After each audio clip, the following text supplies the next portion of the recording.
नमस्कार दोस्तों। पिछले वीडियो में हमने सोलर सिस्टम पर बात की थी और आज हम बात करेंगे अपनी पृथ्वी की, यानी हमारी अर्थ, जहां हम विराजमान हैं। तो अपनी अर्थ को समझने के लिए भी वैसे ही जैसे सोलर सिस्टम को समझा था, चित्र द्वारा हम जानते हैं कि हमारी पृथ्वी क्या है और इस सोलर सिस्टम में इस पृथ्वी का कैसे पृथ्वी चारों ओर सूर्य के घूमती है और अपने एक्सिस पर भी घूमती है। तो आइए अपनी पृथ्वी को जानते हैं कुछ चित्रों द्वारा। इस चित्र में हमने पृथ्वी को दिखाया है। इस चित्र से पृथ्वी के बारे में जानेंगे।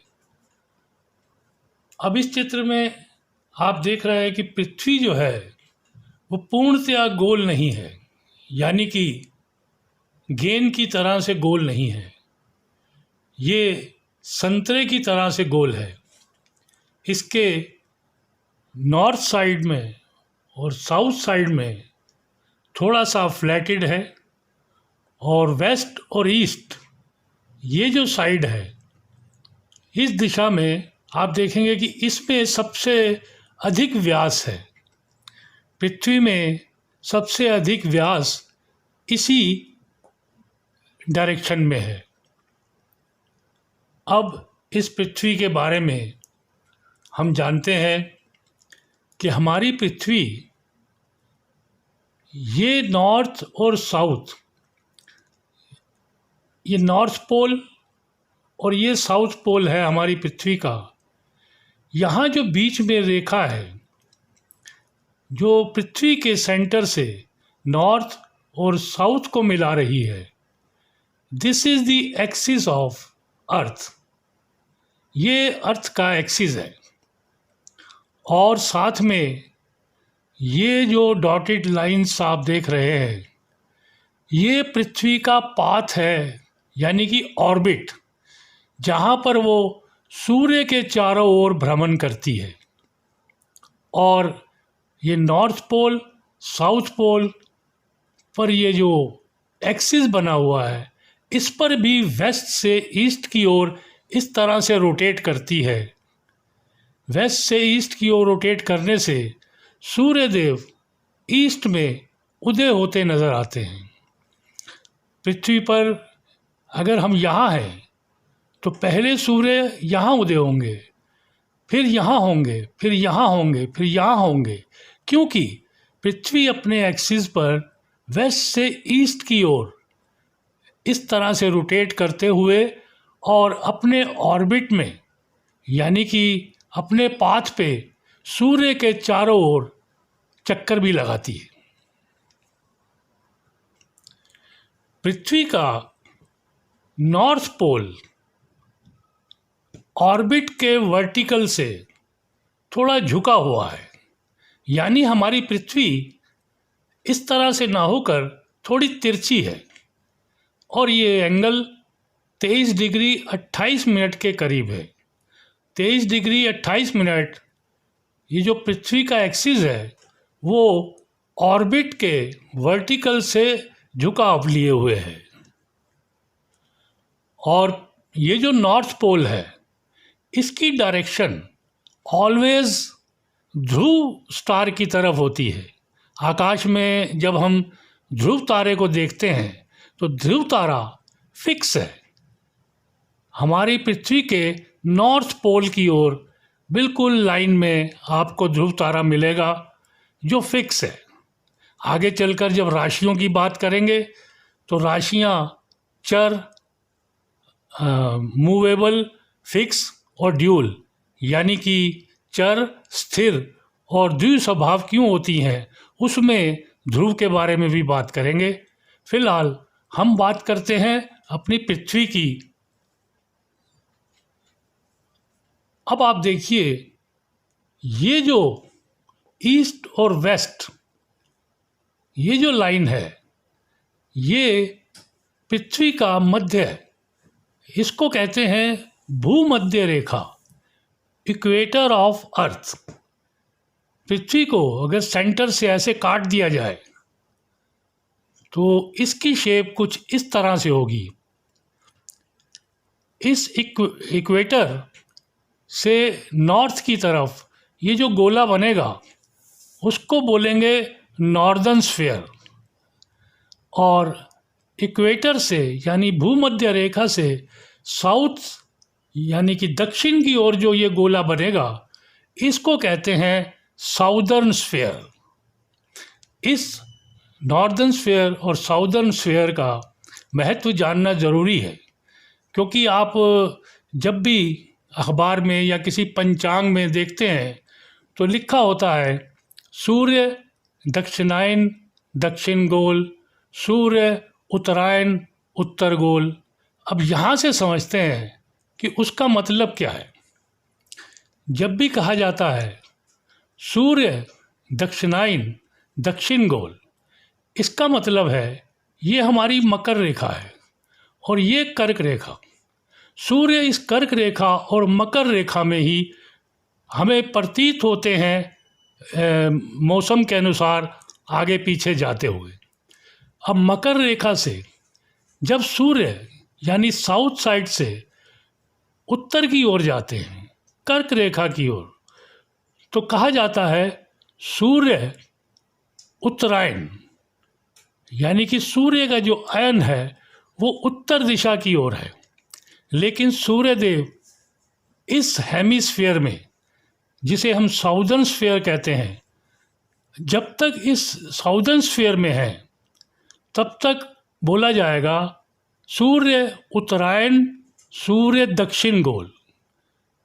जब सूर्य इस हमारे भूमध्य रेखा को पार करते हैं तो कहा जाता है सूर्य उत्तरायण उत्तर गोल, क्योंकि अब वो उत्तर गोल में यानी नॉर्दर्न हेमिस्फीयर में एंटर कर चुके हैं, लेकिन उनका अयन जो है वो टुवर्ड्स उत्तर है। तो सूर्य उत्तरायण यहाँ के बाद बोला जाएगा उत्तर गोल, और यहाँ पहुँचने पर जब वो वापस दक्षिण की ओर चलेंगे तो यहाँ से बोलते हैं सूर्य दक्षिणायन। लेकिन क्योंकि वो नॉर्दर्न हेमिस्फीयर में है तो इसलिए बोला जाता है सूर्य दक्षिणायन उत्तर गोल, क्योंकि अभी वो उत्तर गोल में है। जैसे ही भूमध्य रेखा को पार करते हैं दक्षिण गोल में आते हैं तो बोला जाता है सूर्य दक्षिणायन दक्षिण गोल। तो यहाँ से आप समझ गए होंगे कि ऐसा क्यों बोला जाता है। अब बात करते हैं ये जो रेखाएं हैं ये काल्पनिक रेखाएं हैं पृथ्वी पर, नॉर्थ पोल से साउथ पोल की ओर आती हुई। ये जो रेखा है ये पीछे से एक सर्कल बना रही है जिसका जो सारी रेखाएं नॉर्थ और साउथ पोल से होकर जाती हैं, और इन सब रेखाओं का ये जो रेखाएं हैं इनका जो सेंटर है मध्य बिंदु वो हमारी पृथ्वी का ही सेंटर है। इनको कहते हैं लॉन्गिट्यूड्स यानी कि रेखांश। और ये जो सर्कल बन रहे हैं नॉर्दर्न साइड में भी और साउदर्न साइड में भी, ये रेखाएं इसके जो हमारा इक्वेटर है यानी भूमध्य रेखा के समानांतर होते हैं। हमारी जो ये भूमध्य रेखा का ये इक्वेटर सर्कल जो है ये ग्रेट सर्कल भी कहलाता है, क्योंकि इसका जो व्यास है वो पृथ्वी पर सबसे बड़ा सर्कल है। इसको ग्रेट सर्कल भी बोलते हैं।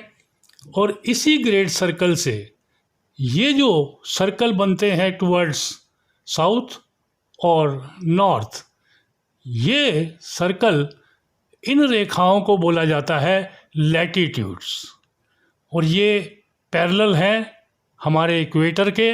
और इन सभी सर्कल्स का जो सेंटर है वो इस नॉर्थ और साउथ पोल पे जो ये एक्सिस है वो सभी रेखाओं का, सर्कल्स का, सभी वृत्त का ये सेंटर एक्सिस पर होता है।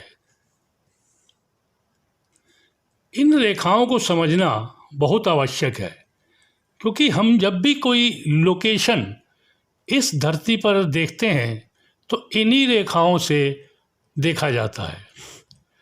अब ये जो उज्जैन है, वहाँ पर हमारा शून्य बिंदु था, जहाँ से हर जगह के लोकेशन को देखा जाता था, लेकिन अंग्रेज़ों ने वो शून्य बिंदु उठाकर अपने ग्रीनविच में ले गए और ग्रीनविच में उन्होंने 0 पॉइंट दिया। वहाँ से सारे पृथ्वी के जितनी भी लोकेशन है वहीं से स्टार्ट होती है, वहीं से प्रारंभ होती है। मान लीजिए ये बिंदु ग्रीनविच है, तो अब हमने मान लीजिए इस लोकेशन को देखना है। अब इस लोकेशन को देखने के लिए हम यहाँ से काउंट करेंगे इन रेखाओं को और इन रेखाओं को, फिर उसको डिग्री देंगे। लेकिन उससे पहले ये जानिए, यहाँ से टुवर्ड्स नॉर्थ ये 90 डिग्री बनेगा, क्योंकि पूरा सर्कल 360 डिग्री का होता है और यहाँ से यहाँ तक जो सर्कल है ये 1/4 है, 1/4, यानी कि 90 डिग्री। अगर ये रेखाएं 90 रेखाएं हैं, यानी 90 डिग्री में, तो एक रेखा 1 डिग्री की हो गई। तो इसको जो गिनेंगे यहाँ से, तो 1, 2,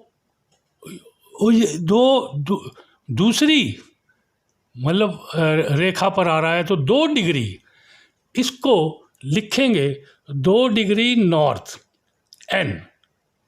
अब यहाँ से जब हम रेखांश देखेंगे तो ये जो सर्कल बनेगा 360 डिग्री का, यहाँ से टुवर्ड्स ईस्ट आधा बनेगा, तो इसको 180 डिग्री लेंगे। यहाँ से वेस्ट अगर हम चलेंगे तो 180 डिग्री वहाँ बनेगा, तो 360 डिग्री कंप्लीट होगा। यानी कि यहाँ से ईस्ट की ओर अगर ये सर्कल बनते हैं तो 180 सर्कल 1-1 डिग्री के बनेंगे। तो यहाँ से गिनेंगे तो 1, 2, 3, 4, 5, यानी कि 5 डिग्री ईस्ट, 5 डिग्री ईस्ट की ओर। तो इसकी जो लोकेशन आई वो आई अक्षांश 3 डिग्री n और रेखांश ये 5 डिग्री ईस्ट e। इसी प्रकार किसी भी लोकेशन में मान लीजिए हमने यहाँ पर देखना है, तो यहाँ पर देखने के लिए अब हम देखेंगे 1, 2, 3, 4, 5 डिग्री ये हमारा अक्षांश टुवर्ड्स साउथ, तो हम यहाँ लिखेंगे 5 डिग्री s।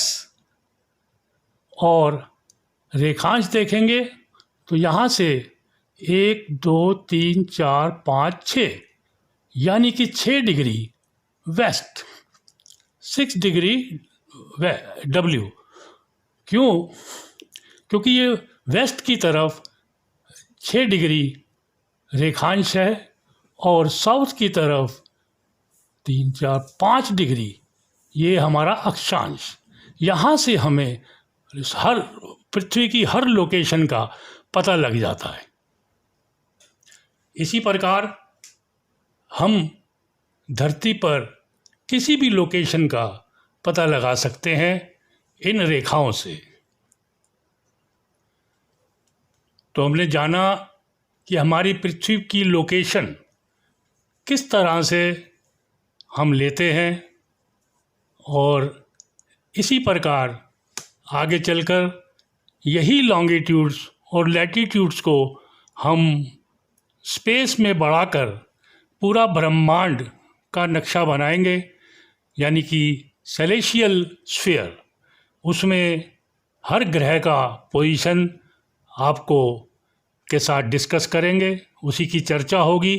तो अगले वीडियो में हम आपको सेलेशियल स्फीयर के बारे में बताएंगे।